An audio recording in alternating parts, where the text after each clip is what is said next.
Bonjour et bienvenue sur les Vitamines du Royaume pour cette deuxième vidéo sur la série Qui est l'épouse de Christ. Et comme mentionné en introduction lors de la première vidéo, nous allons découvrir en détail qui est l'épouse de Jésus-Christ, car nous sommes dans les temps de la fin. Et l'époux est déjà en chemin, l'heure est avancée. Pourquoi? Parce qu'il vient chercher son épouse sans tache ni ride, selon Éphésiens 5,27. Donc j'ai dit que nous allons découvrir en détail qui est l'épouse de Christ au travers du sermon sur la montagne, mais pas que. Au travers de 7 femmes aussi. La première, c'est Esther, Ruth la Moabite, Rahab la prostituée, la Sulamite du Cantique des Cantiques, Marie la sœur de Marthe, et celle du psaume 47, et j'ai oublié la femme vertueuse. Ça fait 7 femmes. Et comment peut-on découvrir mieux qui est l'épouse de Christ au travers de cette femme? Alléluia. Donc c'est une série des plus importantes qui permettra à chacun et chacune de s'examiner, de se projeter, de prendre des décisions, de marcher correctement sur le sentier étroit, de se préparer au retour de l'époux. Et bien entendu, la finalité, c'est d'entrer dans les noces de l'agneau. Vous savez, personne ne peut faire l'économie de comprendre qui est l'épouse de Christ. Personne, car soit, à un moment donné, il en aura les attributs, soit il ne les possède pas. Donc, c'est un enjeu qui est très important. Nous avons vu dans l'introduction, la première vidéo, que l'humilité spirituelle était la première des qualités de l'épouse de Christ. Mais qu'est-ce que était l'humilité spirituelle? C'est la capacité de reconnaître la toute-suffisance de Dieu et notre propre insuffisance. Et l'humilité spirituelle est nécessaire pour rentrer dans le royaume des cieux, selon Matthieu 5, versets 2 à 3. Maintenant, nous allons poursuivre avec Matthieu 5, 4, version parole vivante. Je lis, il dit « Heureux ceux qui sont dans l'affliction, car Dieu les consolera ». Maintenant, vous savez, j'aime bien aller voir différentes versions. J'ai été dans la Bible racine hébraïque.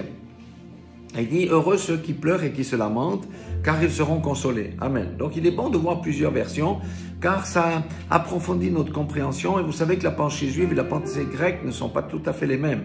En l'occurrence, quand on lit ceux qui pleurent et qui se lamentent, c'est beaucoup plus fort que simplement ceux qui sont dans l'affliction selon le grec. Alléluia.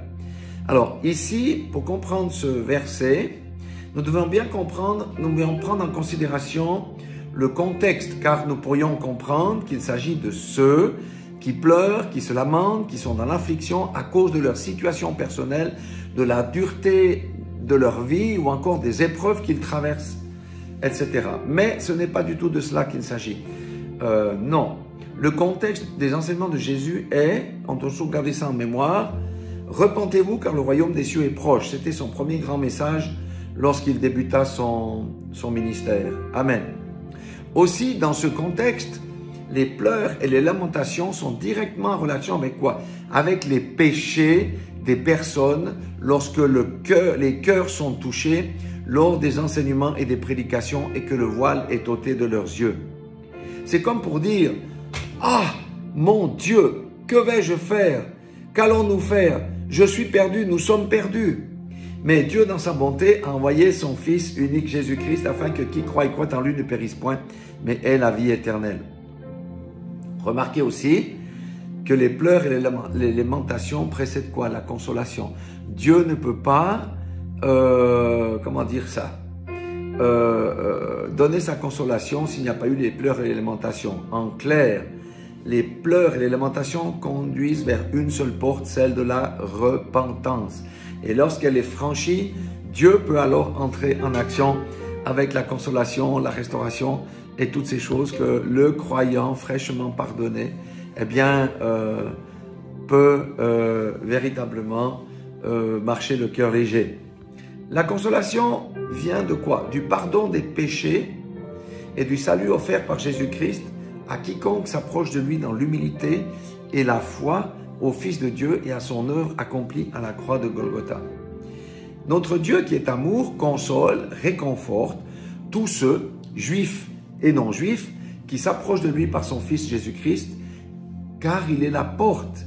Il est le bon berger, la lumière du monde, le sel de la terre, mais il est la porte. Nul ne vient au Père que par moi. Alléluia. Donc, la deuxième caractéristique de l'épouse de Jésus-Christ dans ce sermon de la montagne, c'est la repentance.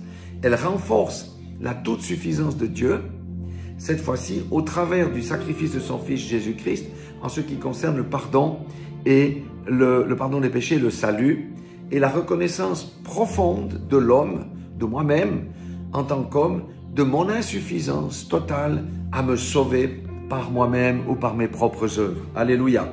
Donc, la repentance est un processus qui accompagne le véritable croyant, le disciple, tout au long de sa vie. La repentance initiale qu'on a avant le baptême, ça doit se poursuivre jusqu'à la fin.